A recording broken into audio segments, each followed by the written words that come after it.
Let's all go to 2 Timothy. Wote twende kwenye Timotheo wa pili. Chapter 4. Sura ile ya 4. I'm going to have to disturb you again. If you're there, I need you to stand up. Na nitawasumbua tena kama uko pale, nitaomba usimame. If you're already at 2 Timothy chapter 4, just stand up. Kama tayari umeshafika katika Timotheo wa pili sura ya 4, simama. Just a way to respect the word of God. Namna ya kuheshimu neno la Mungu. 2 Timothy chapter 4. Timotheo wa pili 4. Okay. So Brother Conrad is going to be reading it with you. Mimi nitaenda kusoma pamoja na. But I need you also to read it, okay? Lakini nitawahitaji nyie. Hallelujah. Hallelujah. Hallelujah. Hallelujah.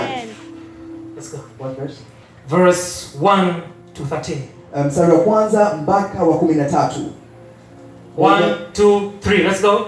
Na kuagiza mbele za Mungu na mbele za Kristo Yesu atakayewahukumu walio hai na waliokufa kwa kufunuliwa kwake na kwa ufalme wake. Lihubiri neno, uwe tayari wakati ufaao na wakati usiofaa. Karipia, kemea na kuonya kwa uvumilivu wote na mafundisho. Maana utakuja wakati watakapoyakataa mafundisho yenye uzima, ila kwa kuzifuata nia zao wenyewe atajipatia walimu makundi, kwa kuwa wana masikio ya utafiti. Nao wamejiepusha wasisikie yaliyo kweli na kuzigeukia hadithi za uongo. Bali wewe uwe na kiasi katika mambo yote, vumilia mabaya, fanya kazi ya mhubiri wa Injili, timiza huduma yako. Kwa maana mimi sasa namiminwa, na wakati wa kufariki kwangu umefika. Nimevipiga vita vilivyo vizuri, mwendo nimeumaliza, imani nimeilinda. Baada ya hayo nimewekewa taji ya haki, ambayo Bwana mhukumu mwenye haki atanipa siku ile. Wala si mimi tu, bali na watu wote pia waliopenda kufunuliwa kwake. Jitahidi kuja kwangu upesi, maana Dema aliliacha akiupenda ulimwengu huu wa sasa, akasafiri kwenda Thessalonike. Kriste amekwenda Galatia, Tito amekwenda Dalmatia. Luka peke yake yuko hapa pamoja nami. Umtoe Marko umlete pamoja nawe, maana anifaa kwa utumishi. Lakini Tikiko nalimpeleka Efeso. Lile joo nililoliacha kwa Karpo huko Troa, ujapo ulilete, na vile vitabu hasa vile vya ngozi. Can you lift your hands, please? Unaweza kuinua mikono yako tafadhali. Father, we thank you for this evening. Baba, tunakushukuru kwa jioni ya leo. For you're not here by an accident. Kwa sababu haujaja hapa kwa bahati mbaya. But your purpose brought us here. Lakini kusudi lako limetuleta hapa. We thank you for your presence in here. Tunakushukuru kwa uwepo wako mahali hapa. For your presence gives us rest. Kwa sababu uwepo wako unatupa pumziko. It makes us whole again. Inatufanya tuwe watimilifu tena. Sometimes we roam around. Mara nyingine watu tunazunguka. But you are always our destination. Lakini wewe ndio utimilifu wetu. You are always our refuge. Wewe ndio maficho yetu. Thank you for the mountains. Asante kwa milima. Thank you for the pain. Asante kwa maumivu. Thank you for the valleys. Asante kwa vilindi. For they led us here. Kwa sababu vimetuleta hapa. I speak blessings to your people. Ninatamka baraka kwa watu wako. I speak blessings to your people. Ninatamka baraka kwa watu wako. Some people are here for something. Kuna baadhi ya watu wako hapa kwa kusudi fulani. But some people are here to meet you. Lakini kuna watu wako hapa kwa ajili ya kukutana na wewe. And today I prophesy. Na leo natoa unabii. That dry bones. Kwamba mifupa ile mikavu. Should hear your word. Itasikia neno lako. And come to flesh again. Na kurejea katika uzima tena. In the mighty name of Jesus. Katika jina la Yesu. Shout to the Lord. Mpige Yesu. You can have a seat now. Unaweza ukaketi sasa. You can have a seat. Unaweza ukaketi. You can have a seat. Unaweza ukaketi. Hallelujah. Hallelujah. Hallelujah. Hallelujah. First I want to thank God. Kwanza nataka nimshukuru Mungu for being here again. Kwa kuwepo hapa tena. It's such a honor and privilege. Ni heshima na nafasi kubwa sana. Yes, it is. Ndio. And I want to thank God for the mentorship of Apostle Ndegi and Apostle Lilian Ndegi. Na pia napenda kumshukuru Mungu kwa ile uongozi wa Mtume Onesmo Ndegi na Mama Lilian Ndegi. Can you just shout them one more time? Just one more time.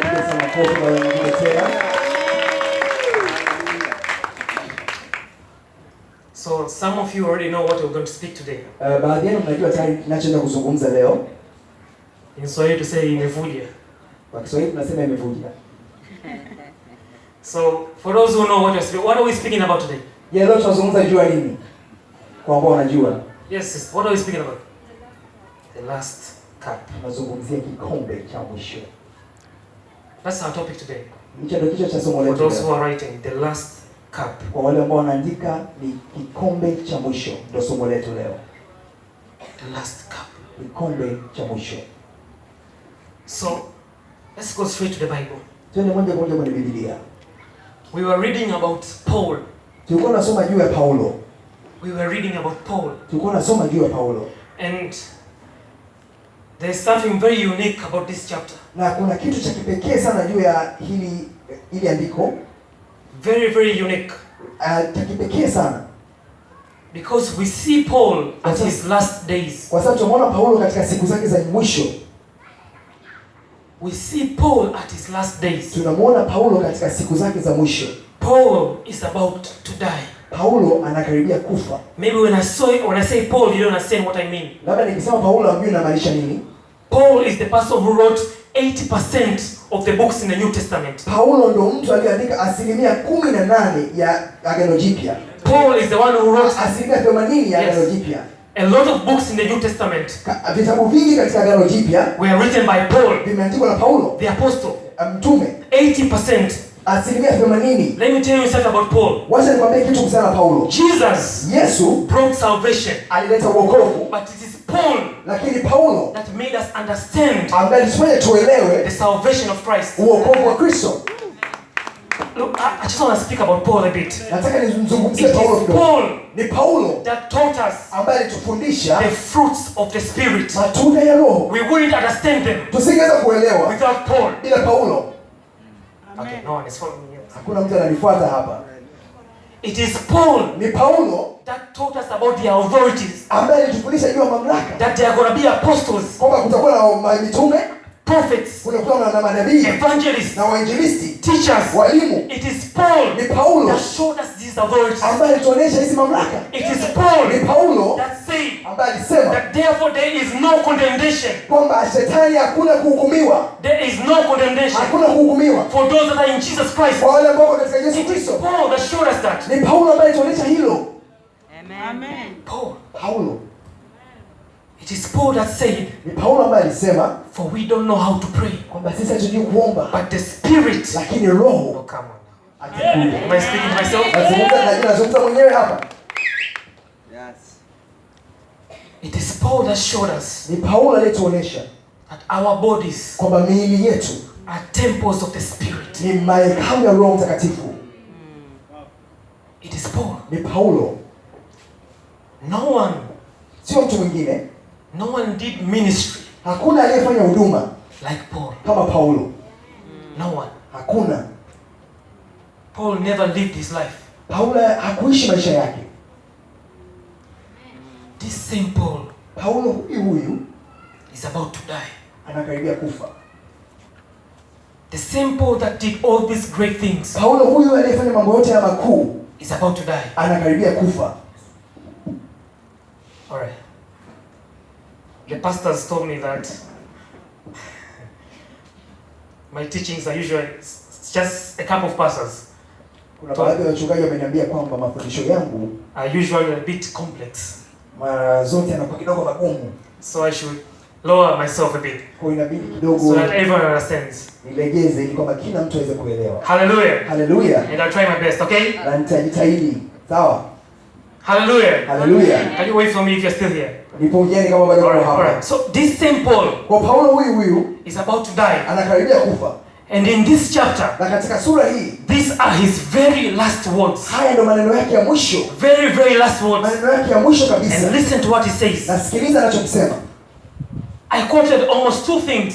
Nimepata kama vitu viwili. No, I'm going to speak about two things. Nitazungumzia vitu viwili. But there are almost 20 things here that Paul said. Lakini kuna karibia vitu 20 ambavyo Paulo amevisema. Very powerful things Vitu vya nguvu kabisa that I call ambavyo mimi naviita the last cup. kikombe cha mwisho. So in this cup, Kwa katika hichi kikombe I'm going to pour 2 drops. nitamimina matone mawili. Just 2 drops today. Matone mawili tu The leo. next time we meet, Wakati mwingine we'll tutakapokutana go on. tutaendelea. Hallelujah. Hallelujah. Hallelujah. Hallelujah. Are you excited? Unatarajia? Amen. The first thing Paul says Jambo la kwanza ambalo Paulo amelisema is in chapter 2, verse 2. iko katika mstari wa pili. Chapter 4, verse 2. Sura ya 4 mstari wa pili. The Bible says, Biblia inasema, preach the word. lihubiri neno, Be prepared uwe tayari in season wakati ufaao and out of season. na wakati usiofaa. I'm going to say that again. Nitarudia hilo tena. Be prepared Uwe tayari in season wakati unaofaa and out of na season. wakati usiofaa. When I read this, Nilipolisoma hili, nilisema Paulo alizika vibaya. I'm going to tell you why. nitakwambia kwa nini. Paul says, Paulo anasema, be prepared uwe tayari in season wakati ufaao and out of na season. wakati usiofaa. Okay, let me say this. Wacha niseme hii. The things Mambo I can do in season, ambayo naweza nikafanya wakati unaofaa, I cannot do out of season. siwezi kufanya wakati usiofaa. I'm still alone. Bado niko peke yangu na I'm watu. still alone. Bado niko peke yangu. I'm still alone. Things I can do in season, Mambo unayoweza kufanya wakati unaofaa, I cannot do out season. siwezi kufanya wakati unaofaa, usiofaa. But Paul says, Lakini Paulo anasema, be prepared uwe tayari in season wakati ufaao and out of na season. wakati usiofaa. There should not be a difference. Kusiwe na tofauti. Watch this. Angalia hii. Watch this. Angalia hii. Paul is saying, Paulo you anasema, see, I appreciate wajua mimi nashukuru that he acknowledges kwamba alitambua that there is in season kwamba kuna wakati unaofaa and out of na season. wakati usiofaa. I appreciate that he acknowledges that. Ninashukuru kwamba alitambua hili. But where he confuses me Lakini aliponichanganya is when he says, pale aliposema you should be ready kwamba lazima uwe tayari in season wakati ufaao and out of na season. wakati usiofaa. That's where he confuses me. Hapa ndipo aliponichanganya. Because the things you can do in Kwa season, sababu mambo unaweza kufanya wakati unaofaa, you cannot do out of huwezi season. kufanya wakati usiofaa. It's like Paul is asking me Ni kama Paulo ananiambia that I should be able to see light kwamba inabidi niweze kuona nuru au taa in total darkness. wakati wa giza totoro.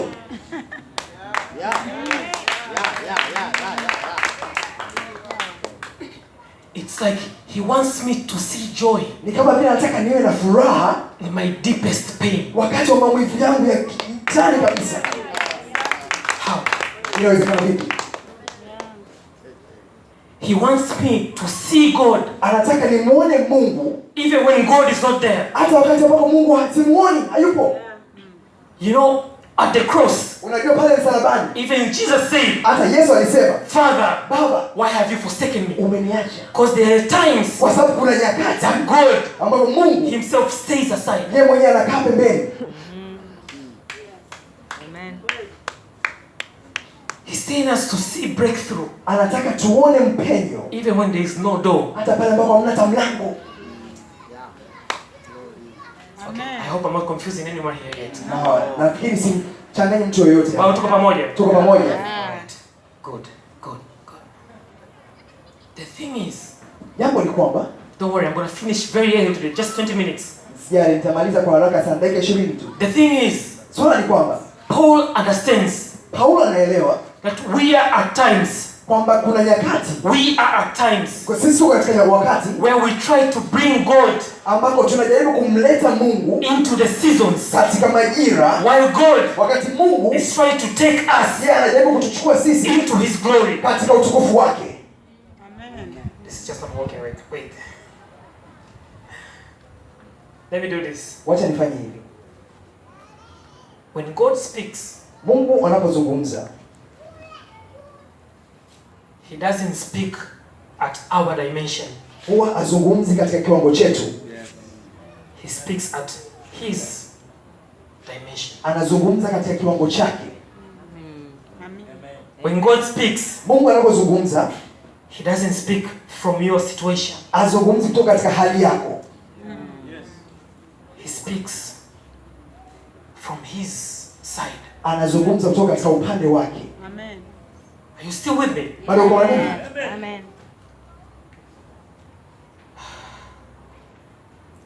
So when God speaks, Kwa Mungu anaposema, for you to understand what he said, ili wewe uweze kuelewa anachokisema, you have to step up ni lazima utoke hapo ulipo, upande to where he is pale alipo yeye, and see the view from him. na uone hilo swala kutoka katika mtazamo That's the wake. only time you can understand his word. Huo ndio wakati pekee ambao unaweza kuelewa neno lake. So Paul says, Kwa Paulo anasema, you have to be ready lazima uwe tayari in season wakati ufaao and out of na season. wakati usiofaa. The only way to do that, Namna pekee ya It's to be kufanya up hilo here. ni kuwa when you hapa. have this view, Unapokuwa na huu that mtazamo means seasons don't control you. kwamba majira hayakuendeshi You wewe, control the season. wewe unaendesha So majira. whether it's in season Kwa hata kama iko wakati or unaofaa out of au season, wakati you usiofaa, are always ready wewe mara zote uko tayari, because you always have God's view. kwa sababu mara zote una mtazamo wa kimungu.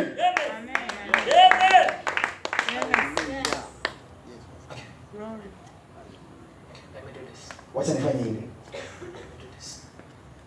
Kotei, Joe.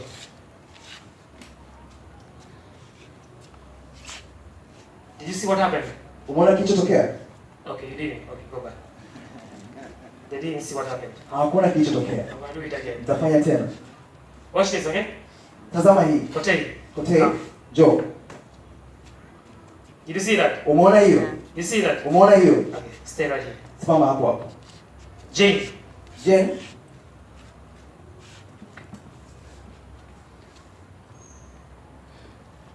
Okay, I thought people would have already understood. nitajua watu kesho kwa mmeelewa tayari. Okay, I'm going to repeat it again. One more time, okay? Nitarudia tena kwa Just mara go ya back. mwisho. I'm going to repeat it one more time. Rudini pale. One more time. Nitarudia tena mara ya mwisho. One more time. Mara ya mwisho nitarudia tena. Watch this. Angalia hii. Kotei, Kotei, come. Joe. You saw that, right? Umeona hiyo? Jen, Joe.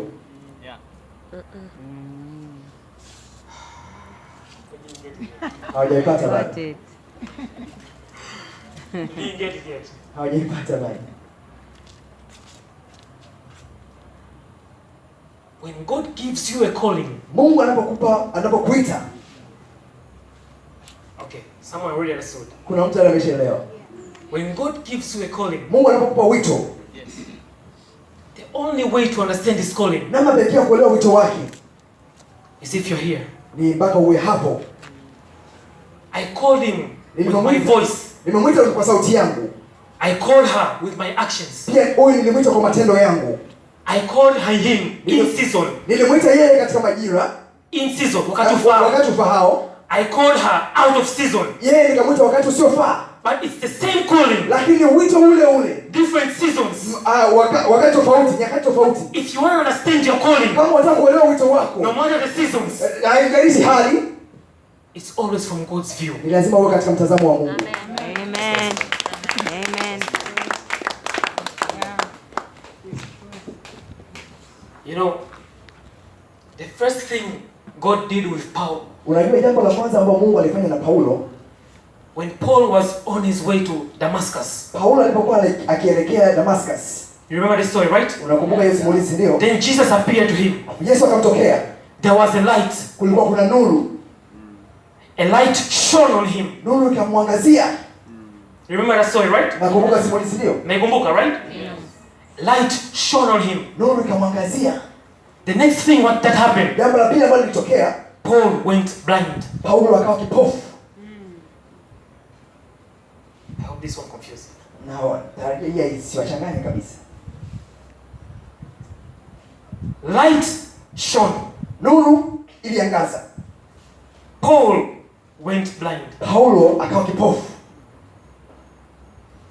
Light Nuru blinded Paul. ikamtia upofu Paulo.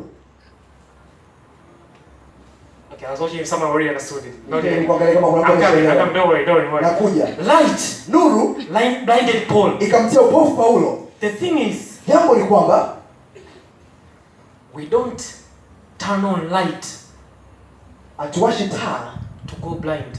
ili tuwe vipofu. Yeah. We don't turn on light Atuwashi taa so that the place goes dark. ili kwamba eneo liwe giza. We turn on light Tunawasha taa so there is light. ili kuwa kuna nuru.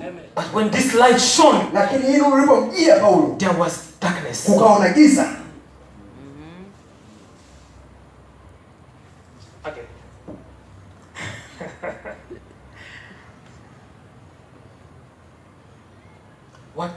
God, in chapter 4, katika hii sura ya 4, all these words that Paul is saying, maneno haya yote ambayo Paulo anasema, these are the very last words of Paul. haya ni maneno ya mwisho kabisa ya Paulo. Have you seen someone who's about to die? Nimesha kuona mtu ambaye anakaribia kufa.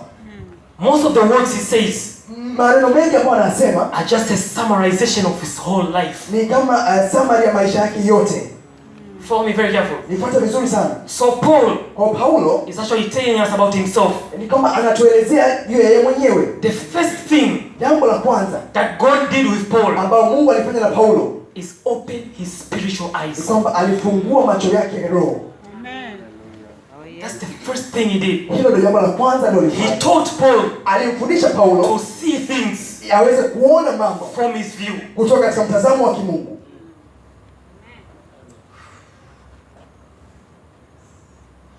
Everything begins in spirit. Mambo yote yanaanzia rohoni. Everything begins in spirit. Mambo yote yanaanzia rohoni. Hallelujah. Haleluya. Hallelujah. Haleluya. Bado tuko pamoja kweli? So that's the first thing that God did. Kwa hilo ni jambo la kwanza ambalo Mungu alifanya. Paul says, Paulo akasema, be prepared uwe tayari in season wakati ufahao and out of season. na wakati usiofaa. But he was really saying Lakini alichokuwa akisema hasa ni kwamba is that when the first thing God did while he was dealing with me kwamba jambo la kwanza ambalo Mungu alifanya wakati anashughulika na mimi is open my spiritual ni eyes. kwamba alifungua macho yangu ya kiroho. That's the only way to be prepared in season Hiyo ndio namna pekee ya kuwa tayari ndani wakati ufahao and out of season. na wakati usiofaa.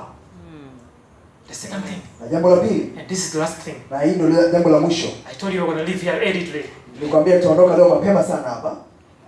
The second thing he said Jambo la pili alisema is in verse 6. iko katika mstari wa 6. And this is what disturbed me. Na hii ndio ambayo ilinichanganya pia, ilinisumbua. Paul is saying, Paulo anasema 2 Timothy chapter 4 verse 6, Timotheo wa pili 4:6. For I am already being poured out Kwa maana mimi sasa namiminwa. like a drink offering. Just there. Kwa maana mimi sasa namiminwa. For I am already being poured out like a drink offering. Kwa maana mimi sasa namiminwa. Kama tuseme kwa maana mimi sasa namiminwa.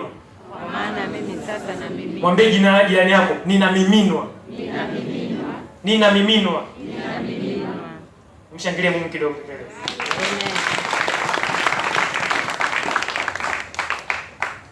So this is the part that really disturbed me. Kwa hiyo ndio sehemu ambayo ilinisumbua sana. Paul says, Paulo anasema, I am already being poured out like a drink offering. kwa maana mimi sasa namiminwa. Paulo has always been doing his ministry.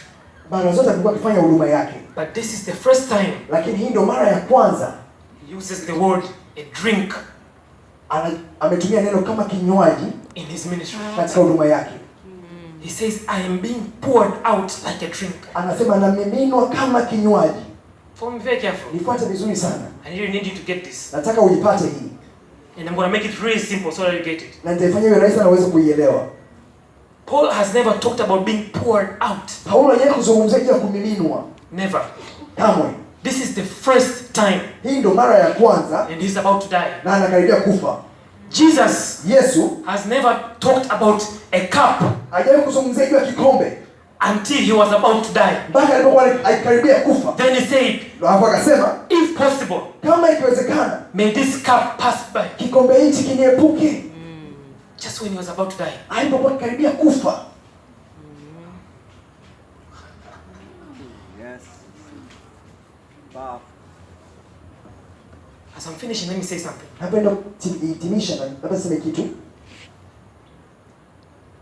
Paul says, Paulo anasema, I am being poured out. ninamiminwa. In the book of Mark, Katika kitabu cha Marko chapter 14, 14. you read it on your own time. Utasoma kwa muda wako mwenyewe. Mark chapter 14. Marko 14.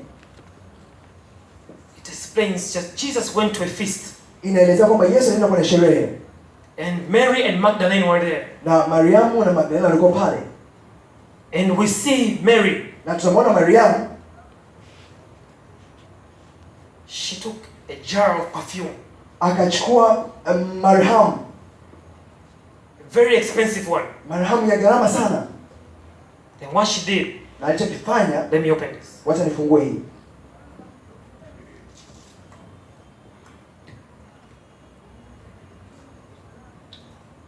I need to show you something. Nataka nikuoneshe kitu. She took a jar, Akachukua ile chupa very expensive, ya gharama sana, a jar of perfume. chupa ya manukato mazuri. Then she went to Jesus Hapa akamwendea Yesu and she poured it. na akammiminia, She poured out the perfume akaimimina akamimina yale manukato on his head. katika kichwa chake.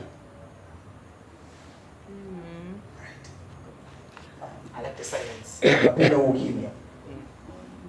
She took the perfume Akachukua yale manukato and poured it out na akayamimina on his head. kwenye kichwa chake.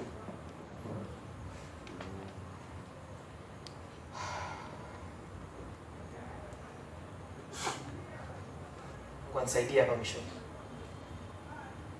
She took the perfume Akachukua yale manukato and poured out na akamimina on Jesus' head. katika kichwa cha Yesu. And Paul is saying, Na Paulo anasema, I am being poured out. na miminwa. Are you following me? I Unanifuata? don't want you to miss this. Sitaki muikose hii. Paul is saying, I am poured out. Paulo anasema na miminwa, And this woman takes the jar na huyu mwanamke anachukua hii chupa and she puts it on Jesus' head. na anaimimina katika kichwa cha Yesu Like that. kama hivyo, Like that. kama hivyo.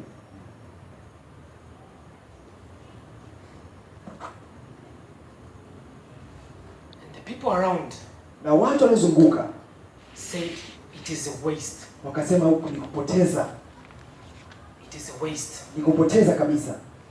But what Jesus said, Lakini Yesu alichokisema, it is worship. hii ni ibada. Amen.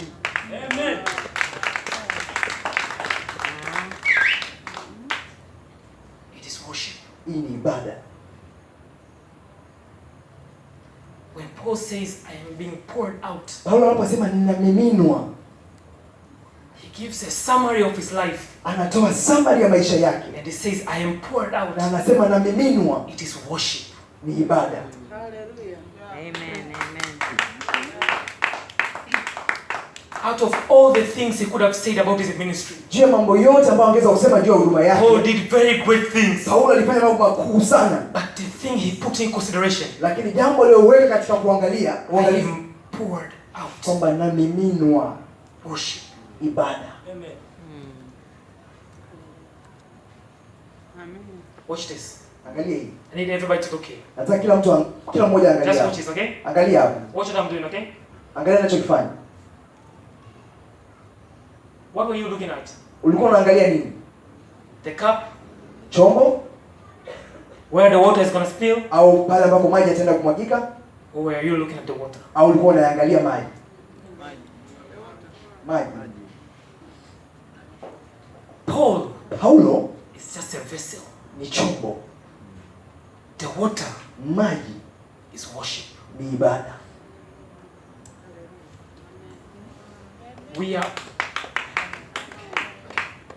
We are all concentrated Wote tulikuwa tumetilia maanani on the water, katika maji, on the worship, katika hiyo ibada, not on the bottle, sio katika chupa, not on the worshipper, sio katika hiyo mwabudu, the worship. lakini ile ibada. The children of Israel, Wana wa Israeli they were given trees from Lebanon. walipewa miti kutoka Lebanoni, They were given gold. walipewa dhahabu, They were given everything walipewa kila kitu to build the temple of God, ili kujenga hekalu la to Mungu, build the house of worship. kujenga nyumba ya But the ibada. Bible says Lakini Biblia it inasema took 1 year walichukua mwaka mzima praising and worshiping God. wakimsifu na kumwabudu Mungu. Then after 1 year, Alafu baada ya huo mwaka mmoja they built the temple. wakajenga hekalu. It's not that they didn't have things to build it. Sio kwamba walikuwa hawana vitu vya They kujengea had hekalu. everything to build the temple. Walikuwa na kila kitu cha kujenga But they hekalu. took 1 1 year lakini walichukua mwaka mzima praising and worshiping. wakimsifu na kumwabudu. Let me tell you why. Wacha nikwambie kwa nini. You cannot build a house of worship Huwezi kujenga nyumba ya ibada if you're not a worshiper. kama wewe sio mwabudu.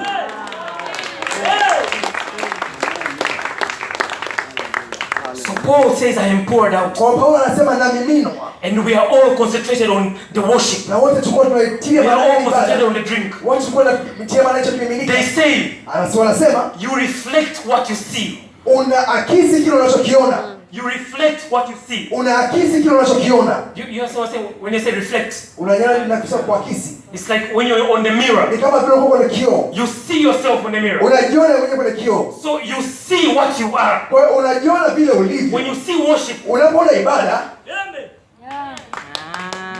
going too fast. hapa naenda kwa haraka sana. Amen. Be careful as I finish. Kuwa makini napenda kumalizia. The only reason Sababu pekee the Israelites took 1 year wana wa Israeli walichukua mwaka mzima praising and worshiping Him, kumsifu na kumwabudu, because you should reflect what you see. kwa sababu lazima uakisi kile unachokiona. If you want to build a temple of worship, Kama unataka kujenga hiyo hekalu la kuabudu, you should reflect the temple of worship. lazima uakisi hiyo hekalu That la means you should sifa. be a worshiper Wanasema wewe mwabudu to build the house of worship. ili ujenge nyumba ya ibada. As I'm finishing, let me tell you something. Napenda kutimisha sasa, labda nikwambie kitu. The thing is, Swala ni kwamba, let me tell you this one thing. wacha nikwambie jambo hili moja. Let me tell you this one thing. Wacha nikwambie jambo hili moja.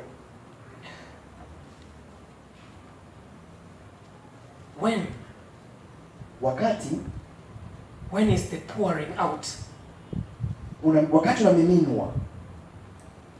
When is the pouring out enough? Wakati gani kumiminwa kunatosha? When is it enough? Wakati gani kunakuwa kumetosha Is kumiminwa? it enough now? Yes, hivi imetosha? When is the worship enough? Ye, ibada wakati gani inakuwa imetosha? Paul says, Paulo anasema, I have to do this. okay. Paul says, Paulo anasema, thank you. Paul says, Paulo anasema, this is in verse 13. iko katika mstari wa 13. When you come, Paulo anasema katika 13 anasema, when you come, don't worry, I'm going to use it. Thank you. I'm going to be using it. I'm going to be using it. Yeah, thank you very much. When you come, begin my coffee pastor, please. Verse 13. mstari wa 13. When you come, bring the cloak that I left with Carpus at Troas, Lile joo nililoniacha kwa Karpo huko Troa, ujapo ulilete. and my scrolls, Na vile vitabu, especially the parchments. hasa vile vya ngozi. Paul is about to die, Paulo anakaribia kufa and it's very cold. na ni baridi mno. It's very cold. Ni baridi mno.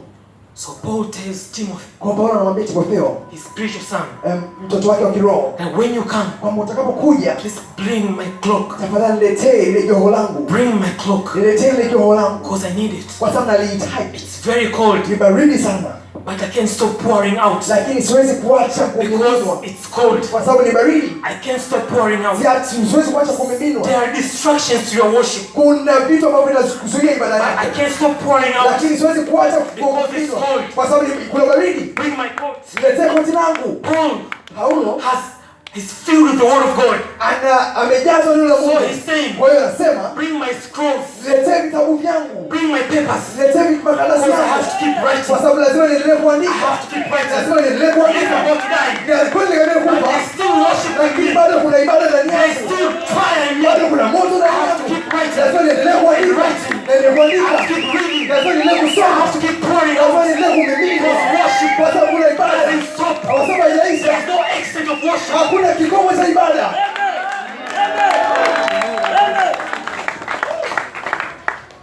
When you are a worshiper, Unapokuwa mwabudu, you will understand utaelewa that there is no extent kwamba hakuna ukomo of worship. wa ibada Only if you are a worshiper. kama tu wewe ni mwabudu. There is no extent. Hakuna ukomo. God bless you. Mungu akubariki. There is no extent of giving. Hakuna ukomo wa kutoa. There is no extent of giving. Hakuna ukomo wa kutoa. One is not enough. Ya wa kwanza haitoshi. Two is not enough. Viwili I havitoshi. was born for this. Nilikuwa nimezaliwa kwa I ajili was born hii. for this. Nilikuwa nimezaliwa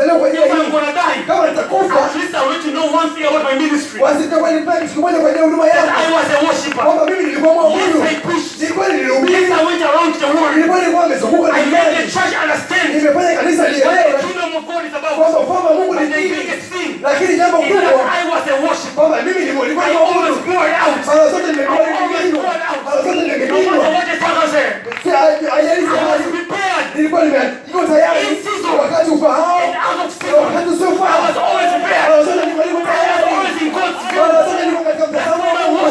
Kwa maana ibada yangu haijawahi kukoma katika maumivu yangu. My worship didn't stop. Ibada yangu ilikuwa inaendelea. The circumstances, Haijalishi hali, my worship didn't stop. ibada yangu haikukoma katika maumivu yangu.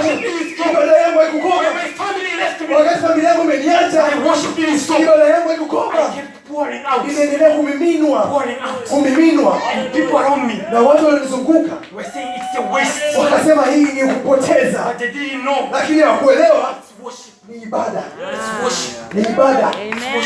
ni ibada It has no extent. ambayo haina ukomo, It has no extent. ambayo haina ukomo. If someone understands worship, Kama mtu anaelewa ibada, shout to God. nataka upige kelele kwa Mungu, nataka upige kelele kwa Mungu. Unasoma Biblia yako, unasoma kwa Biblia If yako. you're a worshiper, Kama wewe I need to stand up and stand. unataka kusimama na Biblia yako, kama unaelewa And there's no extent of kwamba worship, kuna ukomo wa I need to ibada, shout to God. nataka upige kelele kwa Mungu. Bana zambe, bana zambe, bana zambe.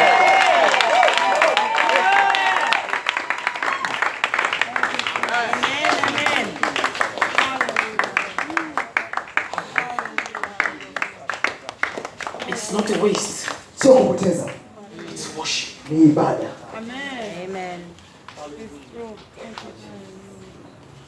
I need someone to start worshiping God. Nataka mtu mmoja aanze kumwabudu Mungu.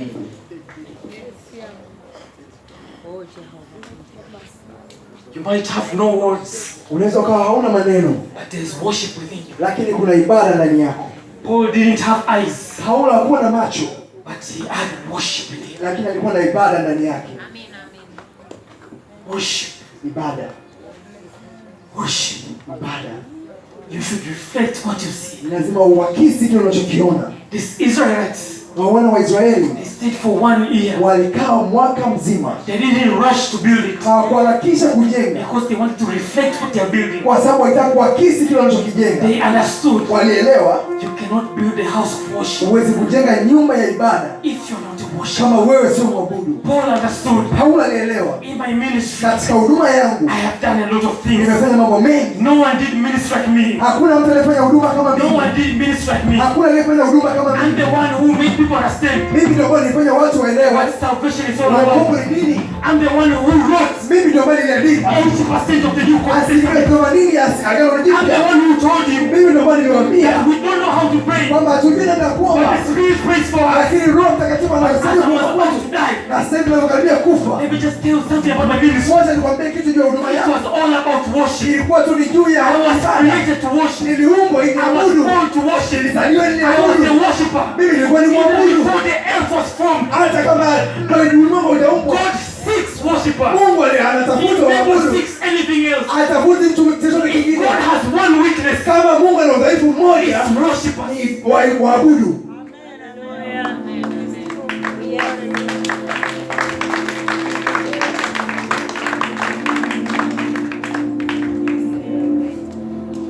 Is almost over. Mwaka 2018 karibia unaisha, But I want to see true worshippers lakini nataka nione waabudu halisi in 2019. katika mwaka 2019.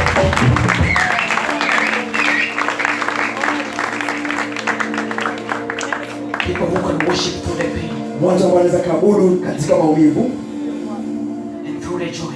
na katika furaha. People who can worship when there is no breakthrough Watu ambao wanaweza kuabudu wakati hakuna mpenyo and where there is breakthrough. na wakati kuna mpenyo.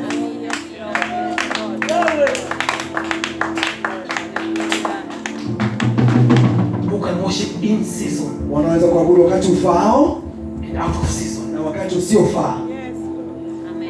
I see worshippers in 2019. Ninaona waabudu katika mwaka 2019. I see worshippers in 2019. Ninaona waabudu mwaka 2019.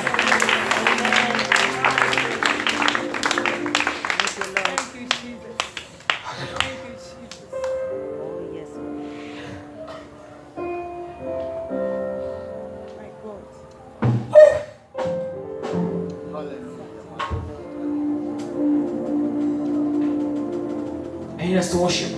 Nataka tuabudu. I need us to worship just a little bit. Kidogo tu. I need us to worship. That's what we were created to do. Hicho ndicho tuliumbiwa kufanya. Kuabudu. Hicho ndicho tulichoumbiwa. I need a worship song. I need a worship song. Fanya ibada ni kwangu, umenipa kutumika. I need you to ufanye kile ambacho Mungu moyoni mwangu unasikia tumwabudu nguvu ndani yangu unasikia tumwabudu Mungu.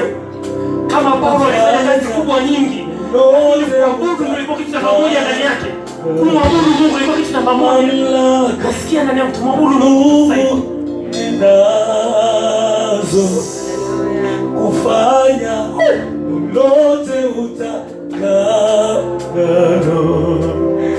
nawe upo ndani yangu, nawe upo ndani yangu, umenifanya ibada, ndio umenipa kutumika. Nataka kuona ubudu wa harusi sasa hivi. Nataka uingie kilindini sasa hivi. Nataka uabudu jina la Mungu hapo ulipo sasa hivi. Kufanya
Kumshangilia kunatosha kabisa.